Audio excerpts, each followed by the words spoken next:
Baik, terima kasih Bunda Nunung, terima kasih Ustadz Salim. Bismillah, alhamdulillah. Alhamdulillahilladzi hadana li hadza wa ma kunna linahtadiya laula an hadanallah. Asyhadu an la ilaha illallah wahdahu la syarikalah wa asyhadu anna Muhammadan abduhu wa rasuluh alladzi la nabiyya ba'dah. Baiklah Bapak dan Ibu yang dirahmati Allah, alhamdulillah di kesempatan subuh yang penuh berkah kita masih bisa ya memberikan melakukan berbagai aktivitas, di antaranya pada kesempatan subuh ini kita akan melakukan thalabul ilmi ya. Mudah-mudahan kecintaan kita terhadap ilmu menjadi wasilah, dimudahkan, dibukakan ya jalan-jalan surganya Allah, dan kita dimudahkan untuk mengikutinya. Dan untuk di bulan Ramadan ini insyaallah pada kesempatan kali ini kita akan sama-sama membahas tentang faidah-faidah ya dari surah yang ada di dalam Al-Quran, karena sebaik-baik pembahasan di bulan Ramadan itu memang pembahasan mengenai Al-Quran dari berbagai sisinya ya, supaya kita di bulan diturunkannya Al-Quran ini lebih memahami lagi, walaupun hanya satu ayat dua ayat yang kita tadaburi, mudah-mudahan semakin mendekatkan diri kita ya, lebih bersahabat lagi dengan Al-Quran, interaksinya lebih diperkuat lagi melalui tasmi yang kita dengar, melalui tilawah, melalui hafalan, dan mudah-mudahan Allah memampukan kita untuk sampai mengamalkan ya setiap ayat yang kita baca. Mudah-mudahan Allah mudahkan untuk membimbing kita untuk mampu mengamalkan sedikit demi sedikit yang ada dalam Al-Quran. Nah, insyaallah di sini sudah ada salah satu buku ya, faidah atau satu surah itu ada satu faidah. Nah, diantaranya kita awali dari faidah yang pertama, yaitu di surah. Nah, di sini Ustaz Yusuf ya menyampaikan bahwa beliau menulis satu surah, mengambil satu faidah ya dari satu surah. Nah, diantaranya dari surah Al-Fatihah beliau lebih menyorot ya, yaitu tentang Al-Fatihah ayat ke-7, bahwa di sana bagaimana kita meniti jalan yang lurus ya. Dalam surah Al-Fatihah ayat ke-7 ini tentang jalan yang lurus yang harus kita tempuh. Nah, kita bacakan dulu siratal ladzi a'udzubillahi minasyaitonirrajim. Bismillahirrahmanirrahim. Sirat yaitu jalan alladzina an'amta alaihim, yang engkau sudah beri nikmat kepada mereka, ghairil maghdub, bukan jalan yang mereka yang dimurkai ya, alaihim atas mereka, waladhdallin, bukan pula jalan orang yang sesat. Nah, dalam hal ini Imam As-Suyuti ya, Jalaluddin As-Suyuti menyampaikan bahwa dalam ayat ini ada isyarah untuk kita semua umat Nabi Muhammad untuk mengikuti salafus salih dalam berbagai halnya ya. Bagaimana saumnya para salafus salih, bagaimana ibadah salatnya para salafus salih. Nah, Imam Ibnu Qayyim menyampaikan bahwa setiap orang yang lebih tahu tentang kebenaran dan mengikutinya, maka dia yang lebih berhak dengan jalan yang lurus. Sehingga tidak ragu lagi bahwa tentu saja para sahabat ya yang lebih berhak dengan disifati dengan ini daripada kaum Rafidhah ya. Nah, jadi para salaf menafsirkan jalan lurus yang harus kita tempuh ini adalah misalnya dengan bagaimana ya cara beribadahnya, cara berislamnya, cara bermuamalahnya ya, seperti sahabat Abu Bakar yang harus kita teladani, Umar dan sahabat-sahabat lainnya. Nah, jadi menurut penulis di sini makna siratal mustaqim, jalan yang lurus itu adalah pokoknya jalan yang ditempuh ya, yang dititi oleh Nabi Muhammad dan para sahabat beliau. Maka kita harus memegang erat-erat manhaj Rasulullah dan manhaj para sahabat ketika kita ingin selamat baik di dunia maupun di akhirat. Nah, jadi kata kunci dari surah Al-Fatihah kalau diambil dari ayat 7 itu bahwa jangan sampai kita memegang manhaj yang salah ya, tapi pegang eratlah manhaj para salafus salih, bagaimana kita berakidah yang benar ya, sesuai dengan apa yang diajarkan para salafus salih, bagaimana kita beribadah ya sesuai dengan yang diajarkan para salafus salih. Nah, semuanya kita meneladani ya para salafus salih. Nah, kemudian dari surah Al-Baqarah, Ustadz Yusuf beliau mengambil satu faidah dari surah Al-Baqarah, yaitu beliau menyimpulkan bahwa kunci dari menyambut atau menjemput kemenangan itu adalah ketakwaan. Di antaranya beliau menyampaikan di surah Al-Baqarah itu kan di ayat 1 ya, A'udzubillahi minasyaitonirrajim, Alif Lam Mim, Zalikal kitabul la raiba fihi hudal lil muttaqin. Nah, zalik kitab Al-Qur'an ini ya, zalikal kitab Al-Qur'an ini, la raiba fih, tidak ada keraguan padanya, hudal lil muttaqin, sebagai petunjuk bagi orang yang bertakwa. Jadi di awal Al-Baqarah bunyinya seperti itu, kemudian di akhir penghujung ayat surah Al-Baqarah ayat 286 diakhiri dengan lafad wa'fu anna, berilah kami maaf, waghfir lana, ampuni kami, warhamna, rahmatilah kami ya, curahkanlah kasih sayang kepada kami, anta maulana, engkaulah maha penolong untuk kami, fangsurna alal qaumil kafirin, maka tolonglah kami ya terhadap orang-orang kafir. Nah, di sini di Al-Baqarah Ustadz Yusuf mengambil faidah bahwa di awal surah Al-Baqarah itu kan tentang sifat orang-orang yang bertakwa ya. Tadi Alif Lam Mim Dzalikal kitabur la raiba fihi hudal lil muttaqin, di antara ciri takwa ya, alladzina yu'minuna bil ghaib wa yuqimunas shalah wa yu'tunaz zakah. Nah, di antaranya di awal surah Al-Baqarah itu bagaimana sifat orang-orang yang bertakwa ya, yang mendirikan sholat, menunaikan zakat dan sebagainya. Kemudian di akhir surah ditutup tentang kemenangan. Jadi di awalnya tentang ciri-ciri atau sifat orang yang bertakwa, di akhir surah Al-Baqarah itu adalah tentang kemenangan. Beliau menyampaikan apa sih rahasianya? Rahasianya adalah untuk menunjukkan bahwa memang takwa itu adalah kunci meraih berbagai kemenangan. Nah, di bulan Ramadan ini bahwa dalam 183 ya, kita disuruh untuk saum di bulan Ramadan ini supaya mencapai derajat takwa. Nah, mudah-mudahan ketakwaan kita semakin bertambah ya, untuk meraih kemenangan baik di dunia maupun di akhirat ya. Itu kuncinya adalah kalau dalam surah Al-Baqarah itu dengan takwa. Karena orang yang bertakwa itu tentu saja akan mendapatkan pertolongan dari Allah Subhanahu wa taala. Sehingga beliau berpesan bahwa ketika kita ingin menjemput kemenangan, maka kita harus meningkatkan ketakwaan kita kepada Allah Subhanahu wa taala.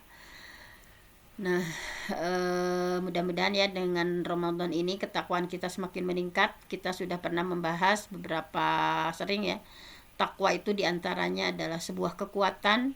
Al-quwwah, takwa itu adalah sebuah kekuatan, limtithali awamirihi, kekuatan untuk bagaimana menjalankan perintah-perintah Allah, wajtina binawahihi, dan kekuatan untuk menjauhkan diri dari apapun yang Allah larang. Mudah-mudahan di bulan Ramadan ketakwaan kita meningkat, semakin hari kita semakin ada banyak di momentum kebaikan ya, dan berupaya untuk meminimalisir hal-hal momentum keburukan. Nah, kemudian di surah Al-Imran, nah tadi di Al-Baqarah sudah ya, di Ali Imran beliau mengambil satu faidah, yaitu bahwa cinta itu adalah membuktikan, bukan mengakui ya. Nah, beliau mengambil tema di surah Ali Imran satu, hanya dikutip satu saja faidah dari surah Ali Imran itu mengenai cinta, bahwa yang dinamakan cinta sama Allah itu bukti ya, bukan hanya kita ngaku cinta sama Allah, kita ngaku cinta sama Rasulullah, tetapi adalah bukti yang paling penting. Di antaranya beliau mengutip dari surah Al-Imran ya ayat 31, Auzubillahi minasyaitonirrajim. Qul, katakan Muhammad, in kuntum ya, jika kalian, katakan kepada orang-orang, in kuntum tuhibbunallah, jika kalian benar-benar cinta sama Allah, fattabi'uni, ikuti aku kata Nabi Muhammad ya, yuhibbukumullah, pasti Allah juga mengasihi atau mencintai kalian, wa yaghfir lakum, dan pasti Allah mengampuni dosa kalian, wa yaghfir lakum dzunubakum, wallahu ghafurur rahim, Allah itu maha pengampun, Allah itu maha penyayang. Nah, dalam surah Ali Imran ayat 31 ini, Imam Ibnu Katsir ya, dalam kitab Ibnu Katsir, beliau mengomentari ayatnya bahwa hadhil ayatul karimah, bahwa ayat yang mulia ini hakimatun, merupakan hakim, ala kulli man idda'a mahabbatullah. Jadi ayat ini merupakan hakim bagi orang yang mengaku cinta sama Allah. Ya, jadi ada orang kelompok yang ngaku cinta sama Allah, walaisa huwa ala tariqatil muhammadiyah, tetapi dia itu tidak mengikuti jalan yang ditempuh Nabi Muhammad gitu ya. Jadi memang ada sekelompok orang yang ngaku cinta sama Allah ya, mengakui cinta sama Allah ya, walaisa huwa ala tariqah al muhammadiyah, tetapi tidak mengikuti jalan yang ditempuh oleh Nabi Muhammad sallallahu alaihi wasallam. Fa innahu kazib, maka kata Allah ya dalam ayat ini, orang yang semacam itu adalah kazib, dia pendusta. Fi da'wahu, mendusta, berdusta dalam mengakui fi nafsil amri ya. Di kok ngaku cinta sama Allah tetapi tidak mau mengikuti ajaran Nabi Muhammad gitu ya. Berarti dia itu dusta ya. Innahu kazib, dia dusta, fi da'wahu fi nafsil amri, dalam mengakui tentang hal itu ya. Hatta yattabi asyar'a, nah, kalau dia benar-benar ngaku cinta ya, harusnya dia mengikuti mengikuti asyar'a, syariat al muhammadiyah ya, syariat agama Nabi Muhammad, wad-dinan nabawiyah, dan agama Nabi Muhammad ya, fi jami'i aqwalihi, dalam setiap ucapan Nabi harus diikuti, wa ahwalihi, perbuatannya, aqwalihi, perkataannya, ahwalihi, keadaannya. Nah, jadi beliau ya Ustaz Yusuf meminta kepada kita mengambil faidah dari surah Al-Imran, buktikan cinta kita sama Allah ya, jangan hanya mengaku cinta. Jadi cinta itu memang harus dibuktikan, bukan hanya sekedar mengakui ya. Karena kata Ustadz Yusuf bahwa cinta tanpa bukti adalah cinta yang semu, yang palsu ya. Sama Allah juga nggak dianggap gitu ya. Bahwa ketika kalian mencintai Allah, maka ikuti Nabi Muhammad gitu. Pasti Allah juga akan mencintai. Nah, jadi jangan sampai seperti yang disampaikan dalam ayat ini, mengaku cinta kepada Allah tetapi tidak mengikuti jalan yang ditempuh oleh Rasulullah ya. Pokoknya ikuti apapun yang Nabi ucapkan, apapun keadaan Nabi, persetujuan Nabi. Nah, kita harus betul-betul mengikuti ajaran Nabi Muhammad. Kalau kita betul-betul mencintai Allah, sepaket harus mencintai Rasulullah Shallallahu Alaihi Wasallam, mengikuti syariatnya, mengamalkan ajaran-ajarannya. Nah, kemudian di surah An-Nisa beliau hanya mengambil satu faidah saja, bahwa kembali ya, pokoknya kalau kita ingin bahagia dunia akhirat, kembali kepada Quran dan hadis. Kalau suatu negara ingin beres ya, tidak kacau balau seperti di negara kita, pokoknya kembali kepada Quran dan hadis. Kenapa sih negara semakin itu ya? Karena semakin jauh dari Al-Quran dan Sunnah ya, dari Sunnah Rasulullah SAW. Nah, di sini masih nyambung ya. Di surah An-Nisa beliau hanya mengutip ayat 59 saja, mengambil faidah dari ayat 59 saja. Auzubillahiminasyaitonirrajim. Ya ayyuhallazina amanu, wahai orang-orang yang beriman, ati'ullah, taatilah Allah, wa ati'ur rasul, taatilah Rasul, wa ulil amri minkum, dan ulil amri di antara kalian, pemerintah ya dalam hal ini. Fa in tanaza'tum, ketika ada yang berdebat, berbeda pendapat ya, fi syai' tentang sesuatu, farudduhu ilallah wa rasul.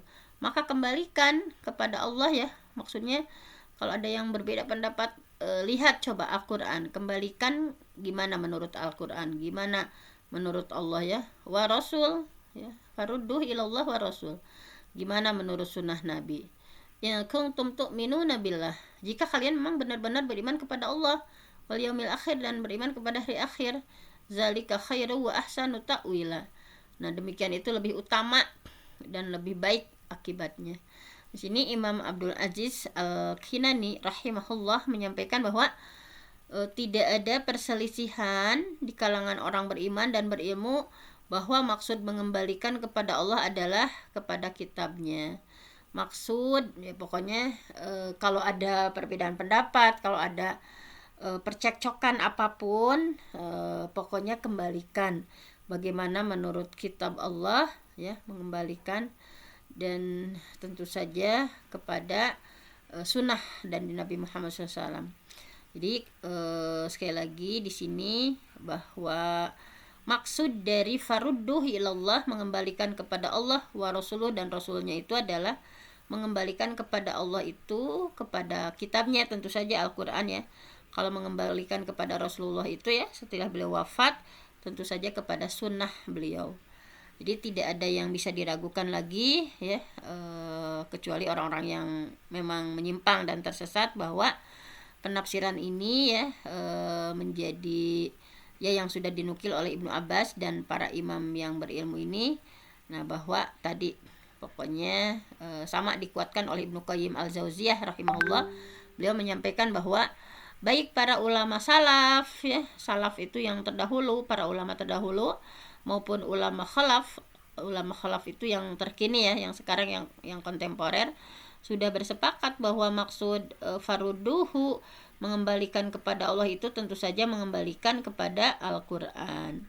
Dan farudduhu ilallah wa rasul, dan mengembalikan kepada Rasul itu ya ketika Rasul masih hidup, langsung ke Rasul nanya ya kalau ada percekcokan atau perselisihan itu. Tapi ketika Rasulullah sudah meninggal, farudduhu ilallah wa rasul, itu kepada Rasul itu adalah tentu kepada sunnah beliau ya kalau sudah wafat. Jadi segala perbedaan pokoknya ya, kadang banyak sekali perbedaan, perselisihan ya, harusnya dikembalikan kepada Al-Quran dan Sunnah, bukan menanya tentang akal atau pendapat seseorang.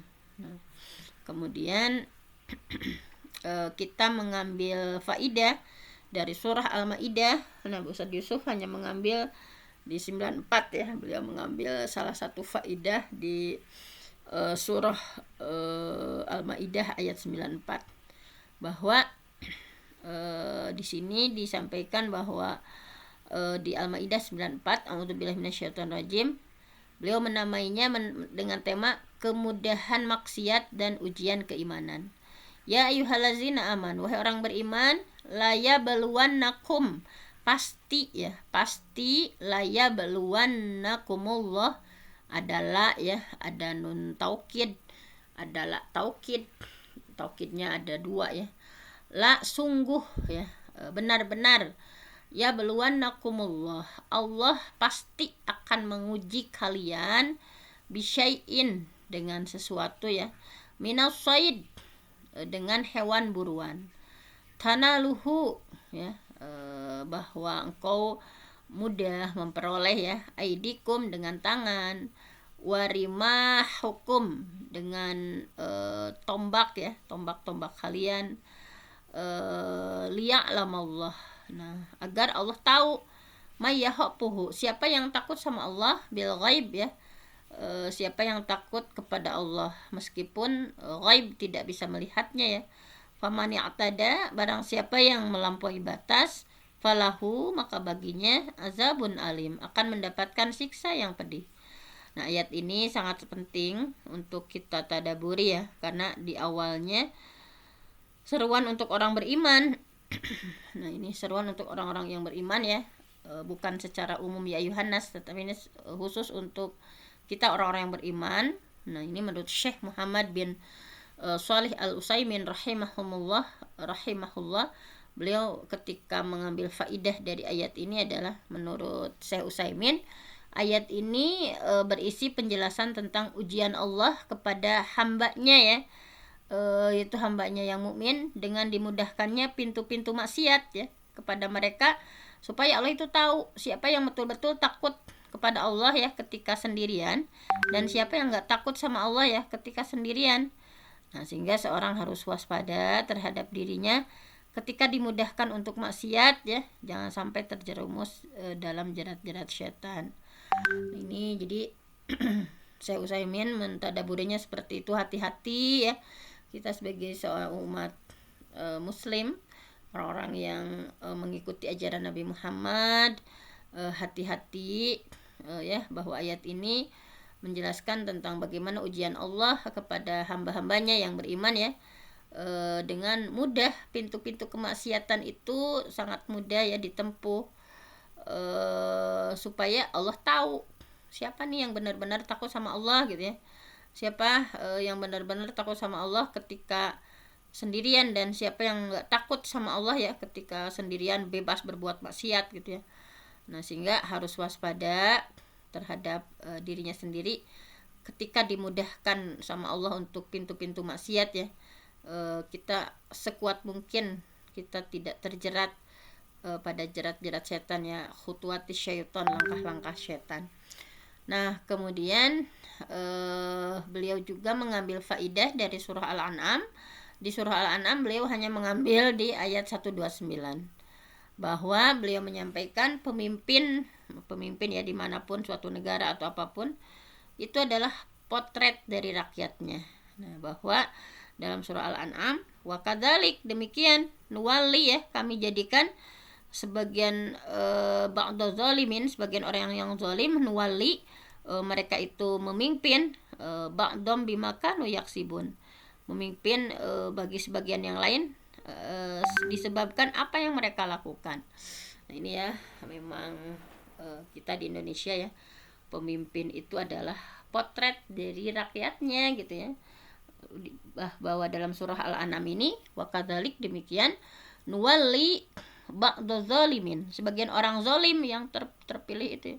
Nuwali sebagian orang yang zalim, nuwali yang memimpin gitu ya, ba'don bagi sebagian yang lainnya ya, yang memimpin rakyatnya, bimakanu yaksibun, tergantung apa yang mereka usahakan ya, disebabkan apa yang mereka lakukan.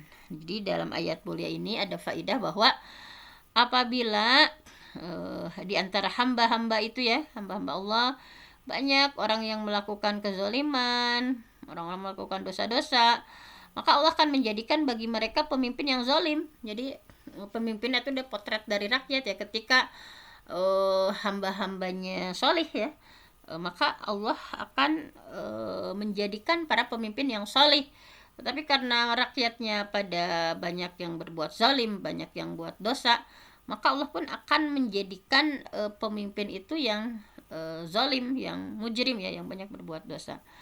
Jadi sekali lagi bahwa apabila banyak ya rakyat atau hamba-hamba Allah yang melakukan banyak kezaliman dan dosa-dosa, maka Allah pun akan menjadikan bagi mereka para pemimpin zalim yang mengajak kepada keburukan. Sebaliknya ketika para rakyatnya solih-solih, baik-baik ya, istiqomah, taat sama Allah, dan Allah pun pasti akan mengangkat pemimpin yang adil. Allah pasti akan mengangkat pemimpin yang baik ya. Nah, jadi kita sebagai warga negara Indonesia ya, ketika kita ingin pemimpin yang teladan, idaman, kita dulu yang harus berbenah ya, masyarakat dulu yang harus berbenah, harus memperbaiki akidah kita ya, jangan sampai melenceng, ibadah kita yang sesuai tuntunan Rasulullah SAW, akhlak kita ya yang sudah digambarkan dalam Al-Quran. Kalau Rasulullah itu kan khuluquhul Quran, Rasulullah adalah akhlak Quran yang berjalan ya, pasti. Nah, kalau kitanya udah kayak gitu ya, udah akidah kita lurus, ibadah kita benar, sahih ya, akhlak kita bagus, maka Allah pun akan mengirimkan pemimpin kepada kita sesuai dengan harapan kita insyaallah. Nah, ini sehingga kita berdoa sama Allah, ya Allah, perbaikilah keadaan kami dan anugerahkan kepada kami pemimpin yang baik untuk kami semua. Nah, kemudian di sini ya, kalau dari surah Al-A'raf ya, yang artinya itu ya, tempat yang tinggi. Nah, di sini beliau Ustaz Yusuf mengambil satu faidah saja dari surah Al-A'raf ayat 16 sampai 17. Harus hati-hati dengan jerat-jerat iblis ya. Nah, di sini bahwa iblis memang udah bersumpah ya ketika Allah usir dari surga, bahwa udah sama Allah udah dicap sesat gitu ya, diusir. Maka Allah berfirman ya, menceritakan gimana ucapan iblis ketika Allah usir. Qala ya, fabima aghwaytani, ya Allah, engkau sudah menghukum aku tersesat gitu ya, kata iblis kepada Allah ya. Fabima aghwaytani, engkau ya Allah sudah menghukum aku sesat ya. La aqudanna. Nah, jadi ini sampai ka la-nya la taukid, nunnya nun taukid ya.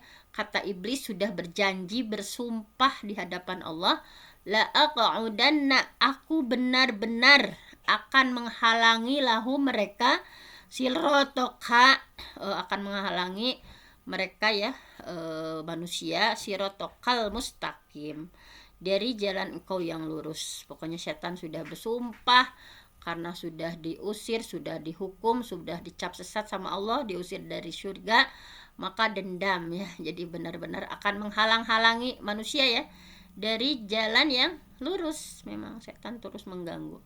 Kemudian kata iblis ya, summa la'atiyannahum, kemudian saya pasti benar-benar akan mendatangi mereka, mimbaini aidihim, jadi mengganggunya dari depan mereka, wa min khalfihim, dari belakang mereka, an aimanihim, dari kanan mereka, wa an syama'ilihim, dari kiri mereka, wala tajidu aktsarahum syakirin, dan engkau tidak akan mendapatkan kebanyakan mereka yang bersyukur.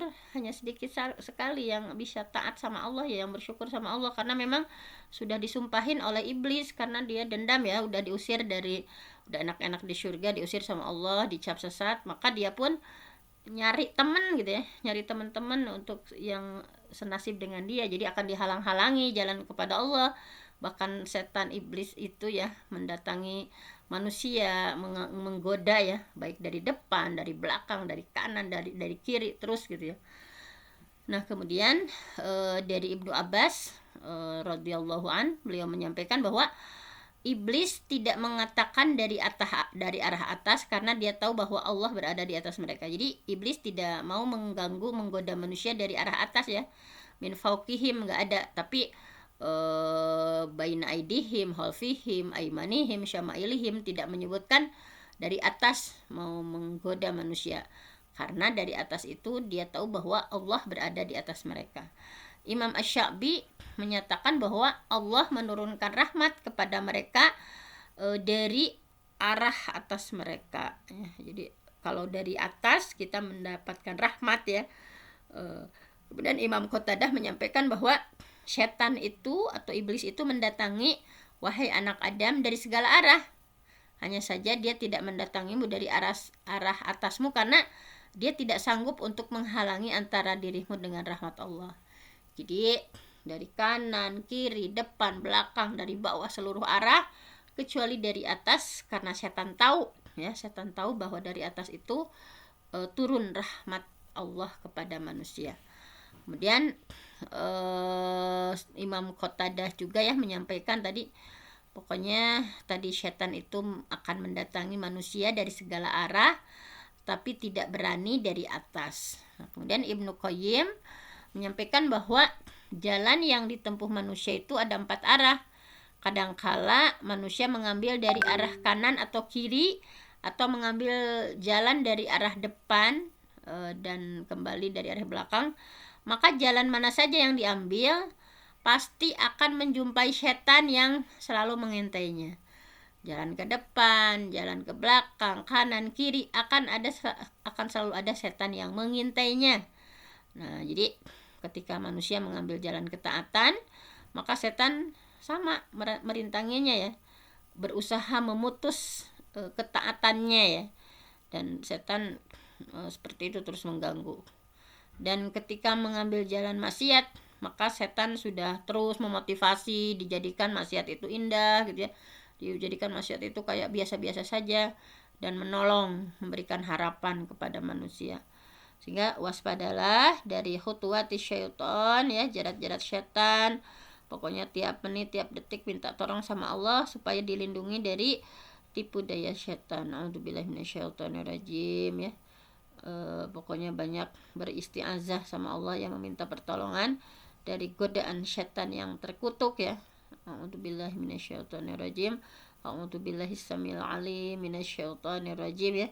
Dengan berbagai doa kita mohon perlindungan sama Allah dari godaan setan yang terkutuk. Nah, mungkin satu lagi saja lah ya di sini. Nah, dalam surah Al-Anfal Allah kita diingatkan ya, Ustaz Yusuf mengambil faidah dari surah Al-Anfal bahwa dengan memperbanyak istighfar ini adalah sebagai penangkal bencana. Selama kita sering beristighfar sama Allah, nah mudah-mudahan bisa menangkal bencana ya. Bagi sekarang banyak sekali bencana di mana-mana ya, di Bekasi kita doakan mudah-mudahan segera ada pertolongan dari Allah ya, bagi yang mampu menyedekahkan infak sedekahnya ya, dipersilahkan untuk sesegera mungkin. Nah intinya di surah Al-Anfal ayat 33 kita diingatkan ya dengan ayat ini bahwa wa makanallah, tidaklah sekali-kali Allah liyu'adzibahum, tidaklah Allah akan mengazab, mensiksa mereka, wa anta fihim, sedangkan kamu ada di antara mereka. Wa makanallah mu'adzibahum wa hum yastaghfirun, dan tidaklah pula Allah akan mengazab mereka sedang mereka minta ampun. Nah ini sewaktu ada Nabi Muhammad ya, sekali-kali Allah nggak mungkin mengazab mereka karena kamu berada di antara mereka ya, dan Nabi Muhammad saat itu. Dan ketika Nabi Muhammad sudah tidak ada ya, maka istighfar nih sebagai senjatanya. Wa makanallah mu'adzibahum, Allah tidak mungkin mengazab mereka, wahum yastaghfirun, sedangkan mereka minta ampun sama Allah. Jadi ayat ini menunjukkan bahwa ada dua hal yang bisa melindungi manusia dari azab. Yang pertama adanya Nabi Muhammad dulu ya, di zaman Rasulullah, ketika ada Nabi Muhammad di tengah-tengah manusia, maka Allah tidak mungkin mengazabnya. Nah setelah Rasulullah wafat, apa yang harus kita lakukan supaya tidak mendapatkan azab dari Allah? Memperbanyak istighfar, meninggalkan segala dosa, dan ini mah sifatnya seterusnya ya, walaupun Nabi sudah meninggal dunia. Nah, jadi kita sebagai hamba Allah perbanyak istighfar, perbanyak taubat kepada Allah supaya terhindung ya dari berbagai bencana petaka, karena dosa ini yang menjadi faktor utama yang mengundang bencana, itu dosa yang kita lakukan gitu ya. Sahabat Anas bin Abdul Muttalib radhiyallahu an, beliau menyampaikan bahwa tidaklah turun sebuah bencana kecuali karena dosa yang kita lakukan, dan tidaklah diangkat oleh Allah kecuali dengan taubat dari dosa itu.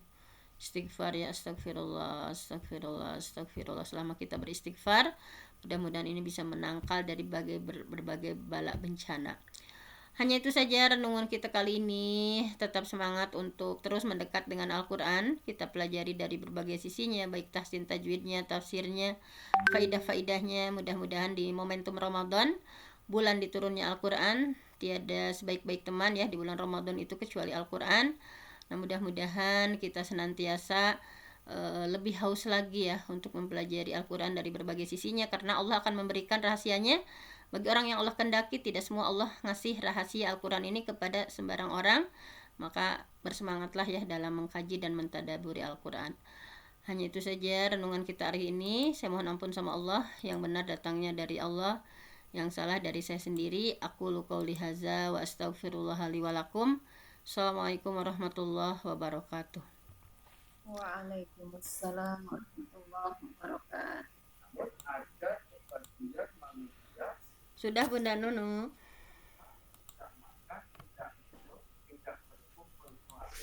Kayaknya Bunda Nunu barengan. Saya tutup aja Bunda ya. Iya Bunda Jorom, makasih banyak. Bunda-bunda yang salihah, marilah kita pungkasi pertemuan ini dengan baca istighfar 3 kali, doa kafaratul majlis, dan hamdalah. Astaghfirullahaladzim, astaghfirullahaladzim, astaghfirullahaladzim. Subhanakallahumma wa bihamdika asyhadu an la ilaha illa anta astaghfiruka wa atubu ilaik. Tidak lupa saya haturkan jazakillahi khairan jazak kepada Bunda Dr. Fenty Inayati yang telah berbagi ilmu. Semoga mendapatkan ganti pahala yang berlimpah dari Allah.